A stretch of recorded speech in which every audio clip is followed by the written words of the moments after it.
turashima Imana cyane. Janet, rwose ndashaka kukuruhura cyane, ntuzongere guharanira kujya mu ijuru. Ntabwo umwana ajya aharanira kujya iwabo. Rero njye numva abakristo bavuga ngo gusaba abantu umuntu azakora iki ngo baruhuke, bikarume gusa azwe binjoyinge kuba abana b'Imana.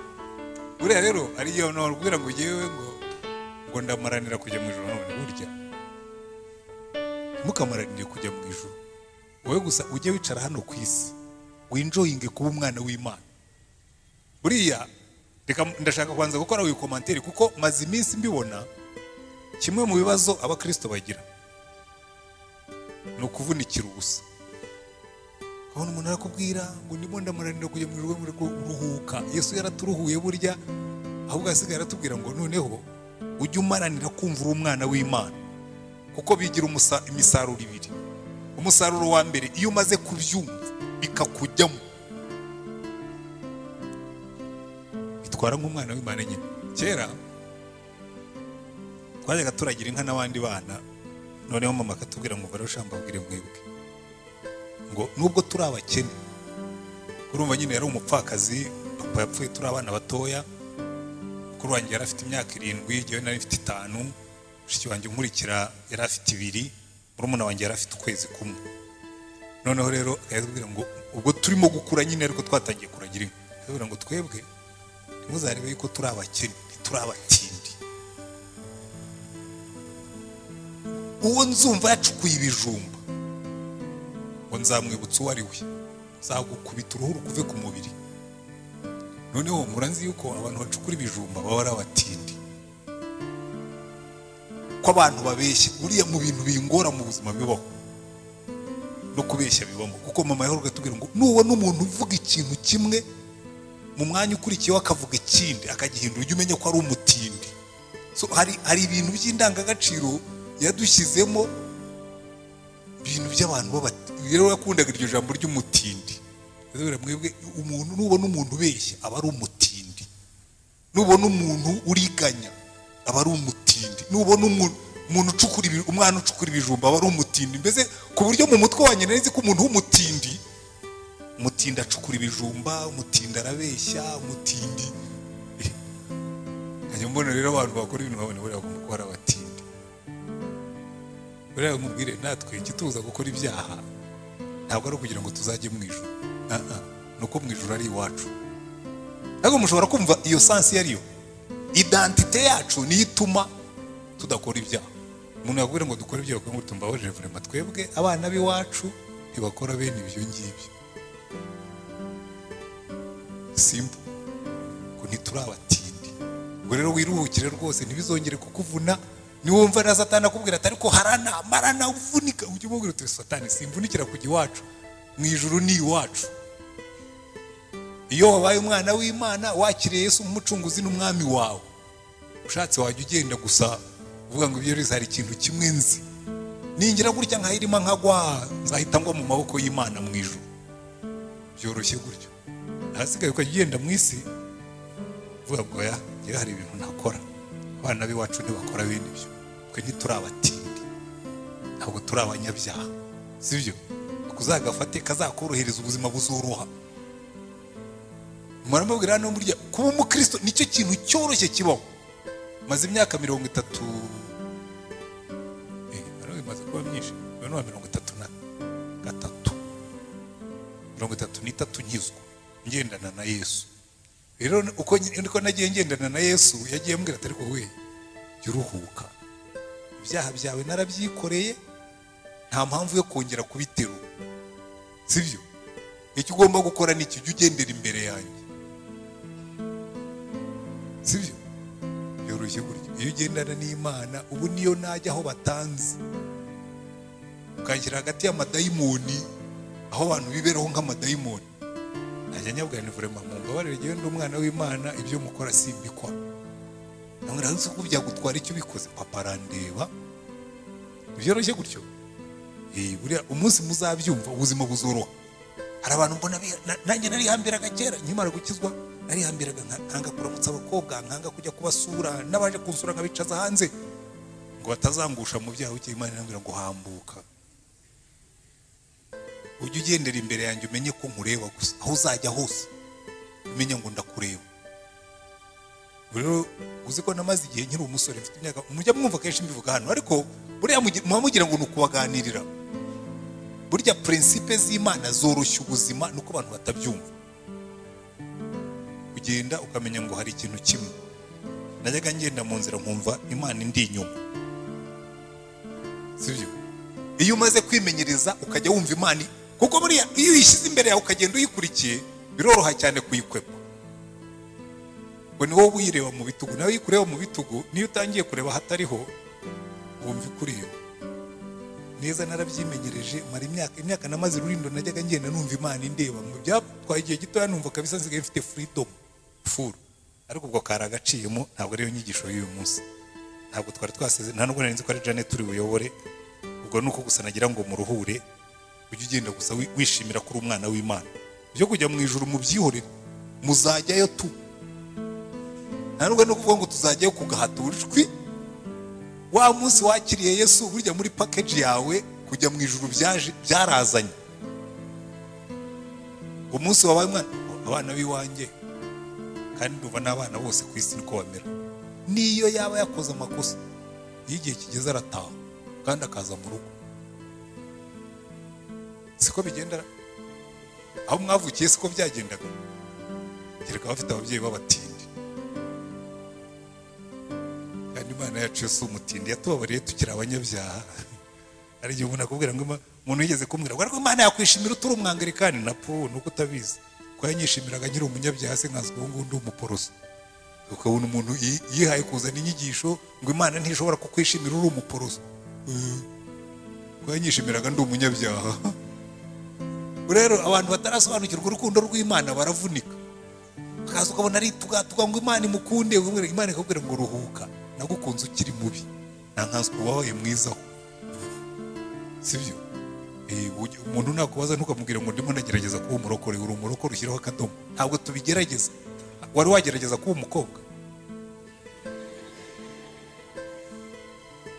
Wavutse uri umukobwa uriwe. So iyo wavutse uri umwana w'Imana ntabwo ugerageza kuba umwana w'Imana, ahubwo witwara nk'umwana w'Imana. Rimwe na rimwe ukumva amajwi ya Satani aguhamagara, cyangwa rimwe na rimwe kubera ko muri twe habamo na cya kamere, kumva kirimo kiratontoma ukavuga ati kamere vurema, ntabwo wibuka ko aho navuyeyo nakiriyo. Byoroshye gutyo. Ntuzongere kugerageza kuba umurokore uriwe. Ntabwo ushobora kugerageza kuvuka ubwa kabiri. Uravuka byakwanga Imana igatera Theobald. Siko abaganga babigenza. Iyo umwana yanze kuvuka vuba batera Theobald, byakwanga bagakora cesarienne. Iyo wamaze kuvuka uburi umwana finished, hasigaye gukora iki? Niba ari umuntu uvuka asa nabi, ni uruhinja. Uruhinja ruvuka rusa neza. Madame ntabwo wabyaye.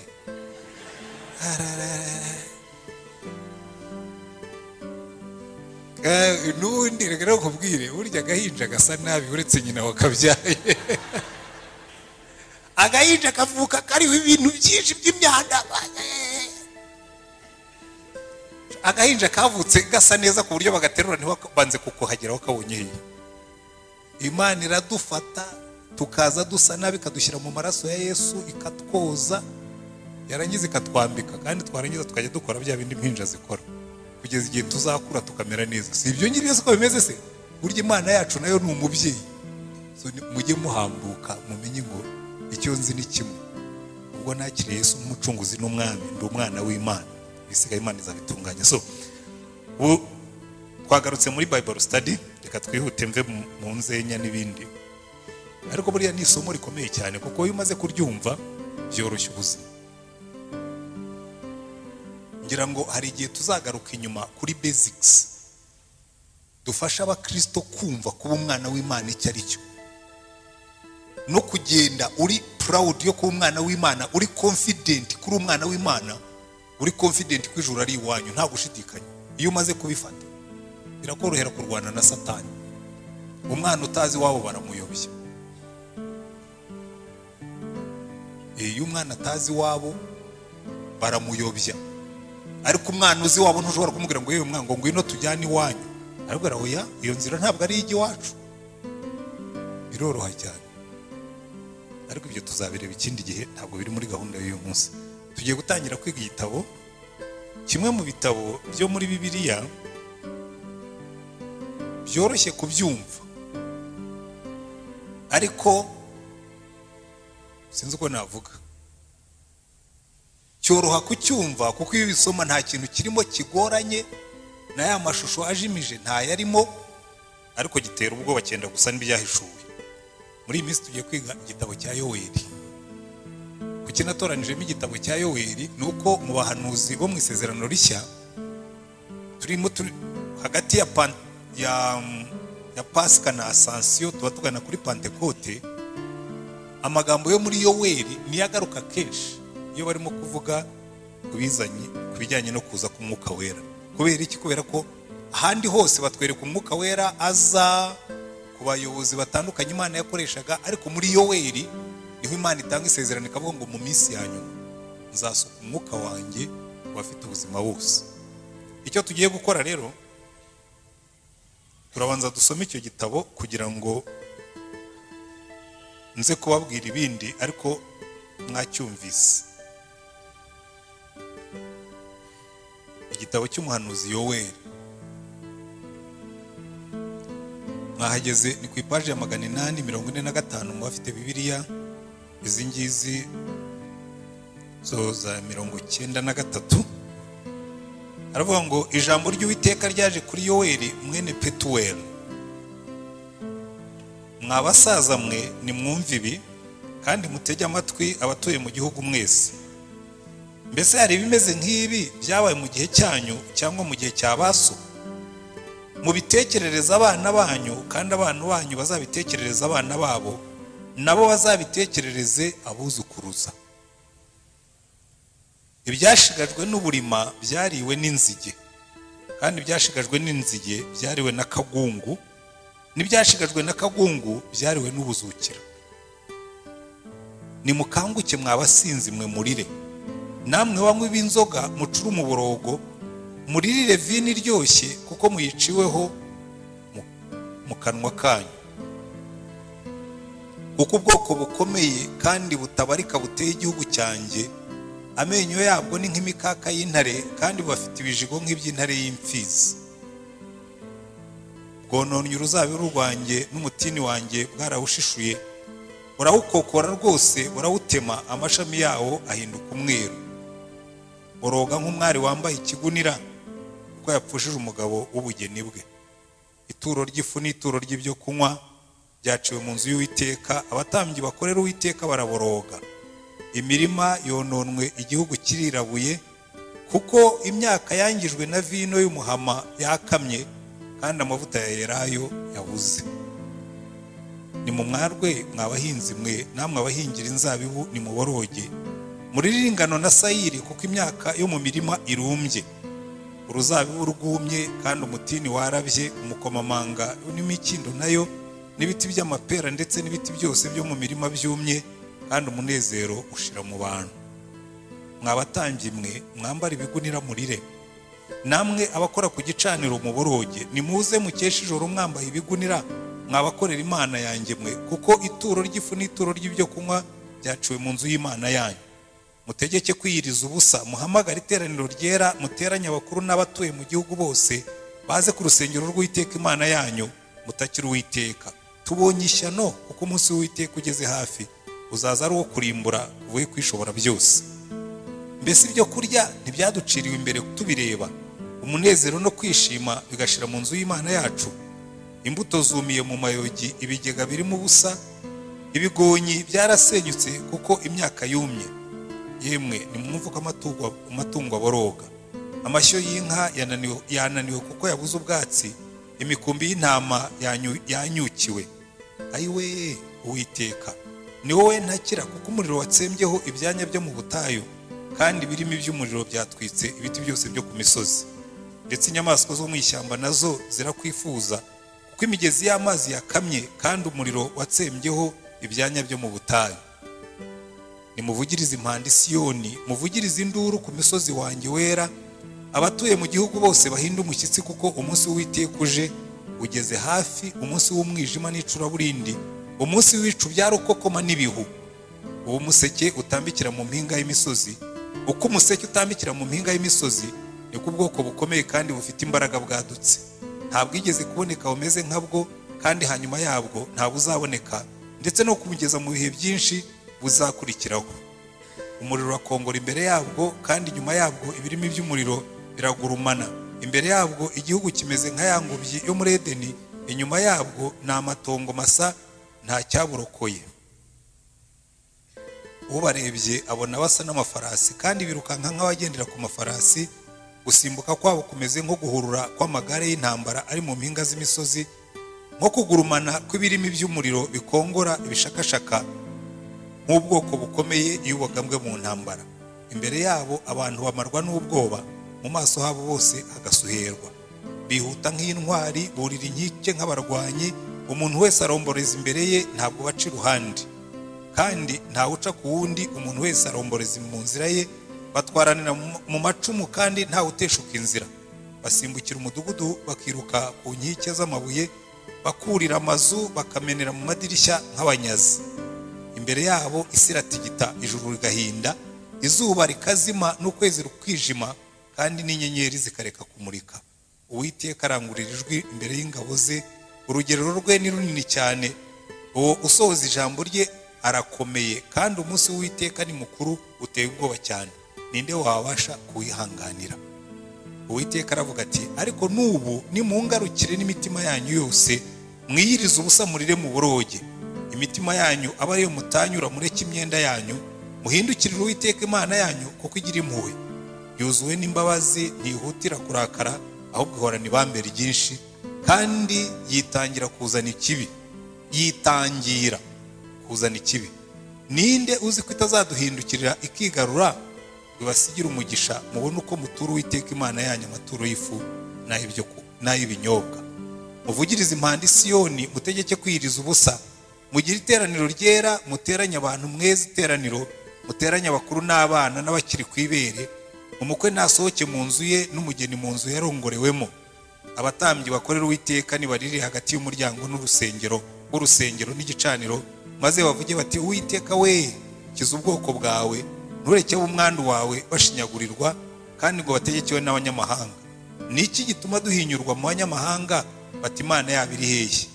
Maze Uwiteka agirira igihugu cye ishyaka, ababarira ubwoko bwe. Nuko Uwiteka asubiza ubwoko bwe ati, dore ngiye kuboherereza ingano na vino n'amavuta yari bubahaze, kandi sizongera kubakoza isoni muri abo banyamahanga, ahubwo ingabo zikasikazi nzazishyira kure yanyu, nzirukane nzigeze mu gihugu kitera kandi kirimo ubusa. Iz'imbere zigwe mu nyanja y'Iburasirazuba, iz'inyuma zigwe mu nyanja y'Iburengerazuba, kandi kunuka kwazo kuzazamuka, kandi umunuko wo kubora kwazo uzazamuka, kuko zakabije gukora ibikomeye. Ntutinye wasiwe, nezerwa kandi wishime, kuko Uwiteka akoze ibikomeye. Ntimutinye mwa nyamaswa zo mu ishyamba mwe, kuko ubwatsi bwo mu butayu bumeze nk'ibiti byeze imbuto zabyo, umutini n'umuzabibu byeze cyane. Noneho munezerwe bantu b'i Siyoni mwe, mwishimire Uwiteka Imana yanyu, kuko ibahaye imvura y'umuhindo ku rugero rukwiriye, kandi ibavubiye imvura y'umuhindo n'iy'itumba nk'ubwa mbere. Imbuga zizadendezwamo ingano, kandi imivure izuzura vino n'amavuta ya elayo isesekare. Nzabashumbusha imyaka inzige zariye, niyariwe n'uburima n'ubuzukira n'akagungu, za ngabo zanjye zikomeye nabateje. Kandi muzarya muhaye, muhimbaze izina ry'Uwiteka Imana yanyu, kuko yabakoreye ibitangaza, kandi ubwoko bwanjye ntibuzongera gukorwa n'isoni ukundi. Muzamenya yuko ndi mu Bisirayeli, kandi ari ryo Uwiteka Imana yanyu, nta yindi baho. Nukuri ubwoko bwanjye ntibuzongera gukozwa isoni ukundi. Hanyuma y'ibyo nzasuka umwuka wanjye ku bantu bose, abahungu banyu n'abakobwa banyu bazahanura, abakambwe banyu bazarota, n'abasore banyu bazerekwa, ndetse n'abagaragu banjye n'abaja banjye nzabasukira ku mwuka wanjye muri iyo minsi. Nzashyira amahano mu ijuru no mu isi, amaraso n'umuriro n'umwotsi ucumba. Izuba rizahinduka umwijima, n'ukwezi kuzahinduka amaraso, uwo munsi mukuru w'Uwiteka uteye ubwoba utaraza. Kandi umuntu wese uzambaza izina ry'Uwiteka azakizwa, kuko i Siyoni n'i Yerusalemu hazaba barokotse, nk'uko Uwiteka yabivuze, kandi mu barokotse hazabamo abo Uwiteka azahamagara. Nuko dore muri iyo minsi no muri icyo gihe ubwo nzagarura abajyanywe ari imbohe mu Buyuda n'i Yerusalemu, nzateranya amahanga yose nyamanurire mu gikombe cya Yehoshafati. Niho nzabaciraho urubanza rw'ubwoko bwanjye, aribwo mwandu wanjye Isirayeli, abo batatanije mu mahanga bakigabanya igihugu cyanjye. Kandi bafindiye ubwoko bwanjye, bagurana umuhungu maraya n'umukobwa bamugurana inzoga kugira ngo babone ibyo kunywa. Namwe Tiro n'i Sidoni n'abatuye aherekeye i Bufilisitiya, duhuriye he? Mbese murashaka kunyitura ibyo nabagiriye? Niba mushaka kunyitura, nzabagarurira inyiturano yanyu vuba n'ingoga ijye ku mitwe yanyu, kuko mwatwaye ifeza yanjye n'izahabu yanjye, mukajyana mu nsengero zanyu ibintu byanjye byiza by'igikundiro, kandi abana b'i Buyuda n'ab'i Yerusalemu mwabaguze n'Abagiriki kugira ngo mubajyane kure y'igihugu cyabo. Dore nzabagarura mbavane mu bihugu mwabaguriyemo, kandi nzabitura inyiturano zijye ku mitwe yanyu, kandi abahungu banyu n'abakobwa banyu nzabagurira ab'i Yuda, nabo bazabagurira ab'i Sheba, ubwoko bwa kure, kuko Uwiteka ari we ubivuze. Nimwamamaze ibi mu mahanga, mwitegure intambara, muhagurutse intwari, abarwanyi bose bigire hafi bazamuke. Amasuka yanyu muyacuremo inkota, n'imihoro yanyu muyicuremo amacumu, n'umunyentege nke nawe ahige ko ari intwari. Nimubanguke muze abo mu mahanga y'impande zose, mwe muteranira hamwe, Uwiteka ugabe intwari zawe zimanuke. Abanyamahanga nibahaguruke bazamuke bajye mu gikombe cya Yehoshafati, kuko ariho nzicara nkacira imanza amahanga yo mu mpande zose. Muzane imihoro, kuko ibisarurwa byeze, nimuze mwenge, kuko umuvure wuzuye n'ibibindi bisendereye. Erega ibibi byabo ni byinshi. Dore inteko nyinshi ziri mu gikombe cyo guciramo imanza, kuko umunsi w'Uwiteka wo guciramo iteka mu gikombe cy'imanza uri hafi. Izuba rirazimye n'ukwezi kurijimye, n'inyenyeri ziretse kumurika. Uwiteka azivuga ari Siyoni, arangurura ijwi ari Yerusalemu.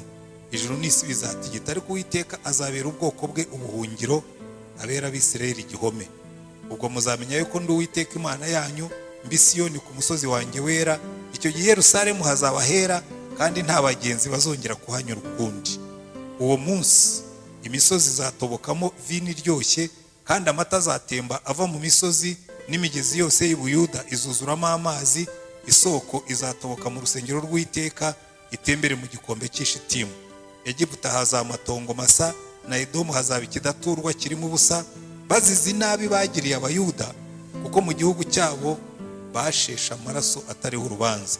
Ariko i Buyuda hazahoraho iteka, n'i Yerusalemu ibihe byose, kandi nzeza amaraso yabo ntari nejeje, kuko Uwiteka abi Siyoni. Amen.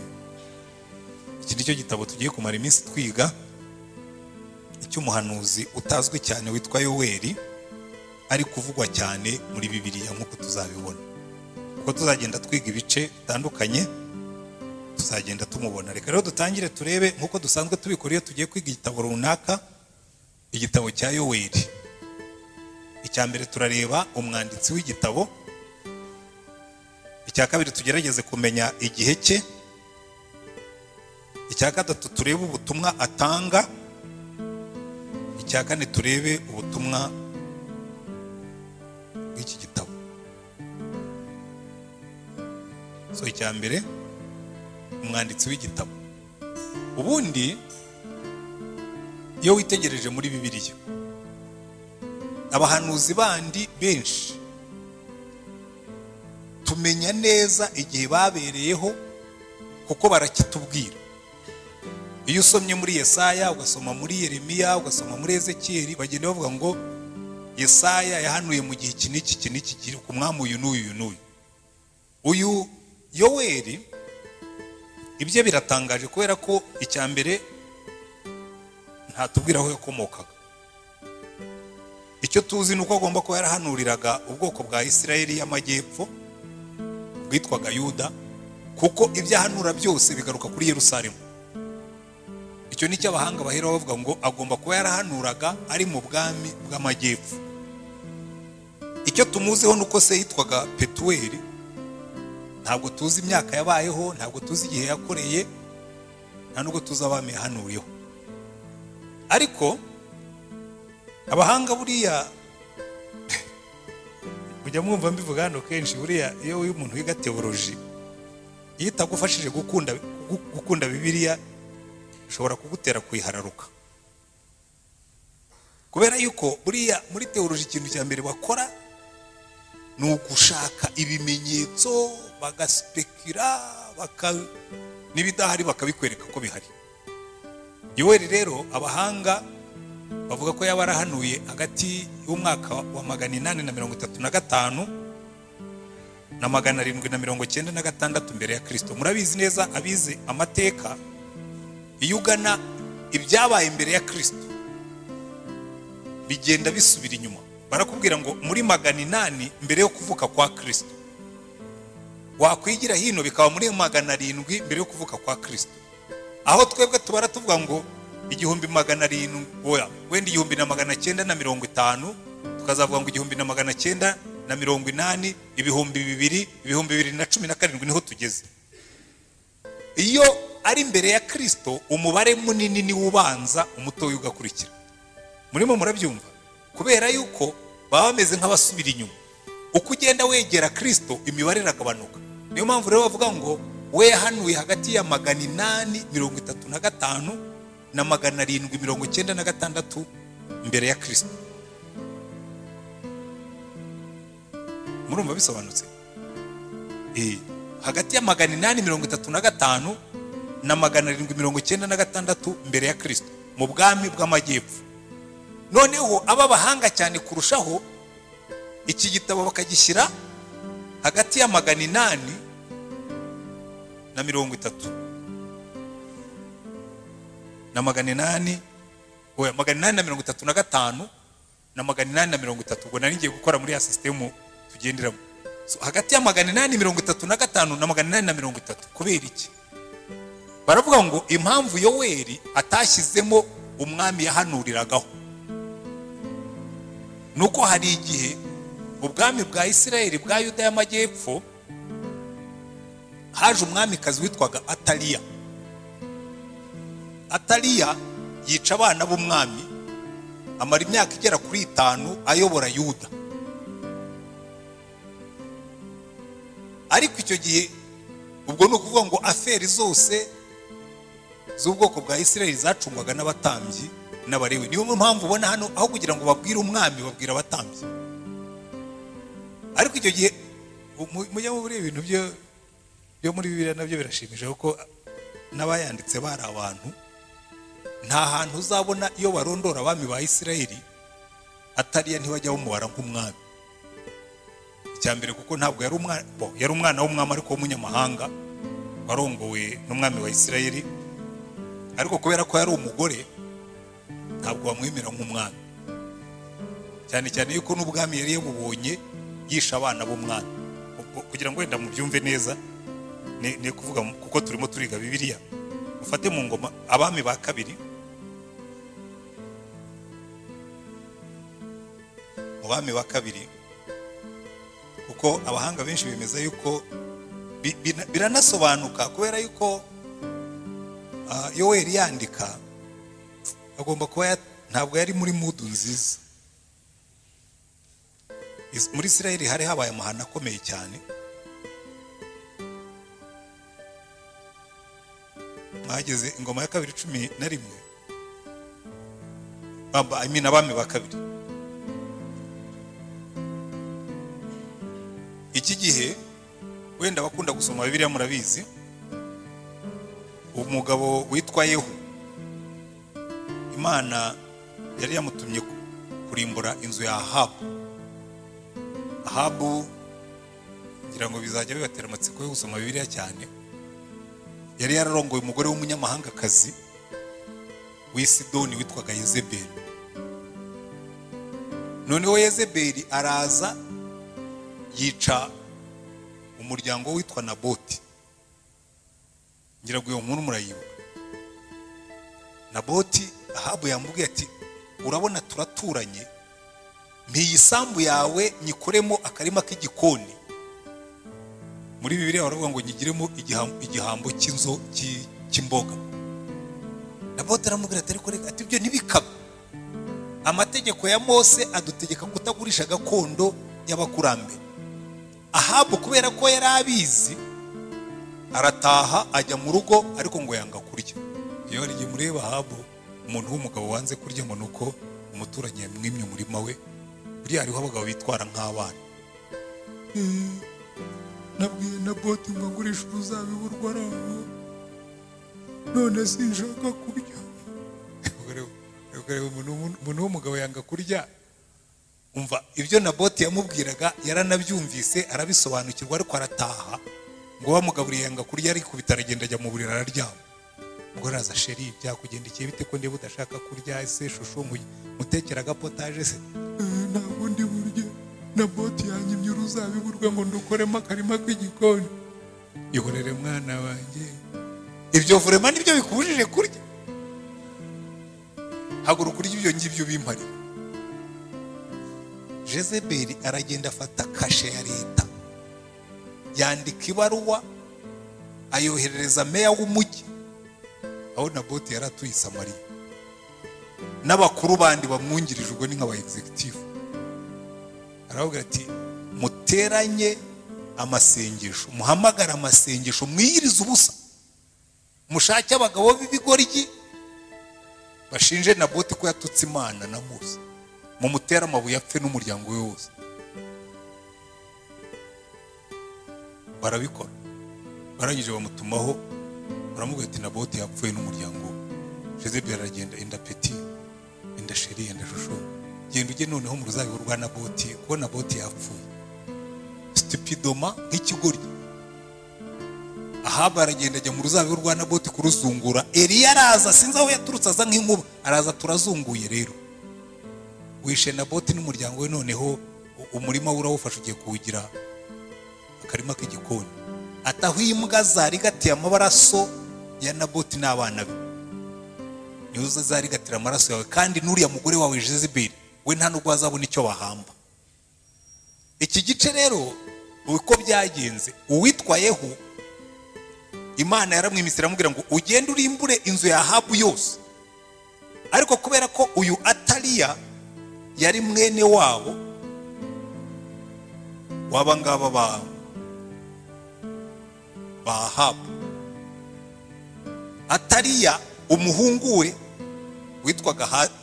witwaga Haziya, uwo munsi yari yagiye gusura mwene wabo nyine, kuko Yehu ajya kwica abo mu nzu ya Ahabu, umwami wayoboraga Isirayeli icyo gihe, Isirayeli y'amajyaruguru. Hari igihe mbibabwira murabyumva, kubera ko iyo witiza amateka ya Isirayeli ngo umenye ngo ubwami bw'amajyaruguru n'ubwami bw'amajyepfo, Isirayeli yari yacitsemo kabiri, sibyo? So Ahabu yayoboraga imiryango 10 y'amajyaruguru, ariko kugira ngo uzumve iyi nkuru nuko ubanza kumva context.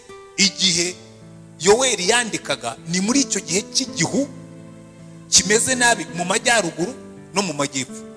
Murimo murankurikira neza, kubera ko icyo gihe Yehu yaragiye yica uwitwaga Yehoramu. Yehoramu yari umuhungu wa Ahabu. Ahabu yari yaraguye mu ntambara, Jezebeli akiriho. Hanyuma Yehu araza yica Yehoramu wari umwami w'amajyaruguru, ariko kubera ko Ahaziya yari yaje kumusura nawe aramwica. Noneho abishe bombi, urumva umwami w'amajyepfo yaje gusura uw'amajyaruguru, bibera rimwe, bombi Yehu arabica. Amaze kubica rero, umva amahano yari yabaye muri icyo gihe uyu muhanuzi yandika. Igice cya 11 ubwo noneho murahagize mwumvise context. Ataliya nyina wa Haziya, wa wundi wapfanye na Yehoramu, Ataliya nyina wa Haziya abonye ko umwana wapfuye, arahaguruka arimbura urubyaro rw'umwami rwose, abuzukuru be bose arabatsemba. Ingurube yashonje karya ibyana byayo, urya ipige yashonje ibyana ujye ubyigiza hirya, ibyadukamo ikabirya kabigira ranje. Uyu nawe yabonye umuhungu wapfuye na musaza we w'amajyaruguru apfuye, yirara mu buzukuru be arabatsemba, arangije yigira umwami. arimbura urubyaro rw'umwami rwose. Ariko Yehosheba umukobwa w'umwami Yoramu mushiki wa Ahaziya ajyana Yowasi mwene Ahaziya aramwiba, amukura mu bana b'umwami bicwaga, amujyanana n'umurezi we abashyira mu cyumba kirarwamo, bamuhisha Ataliya ntiyicwa.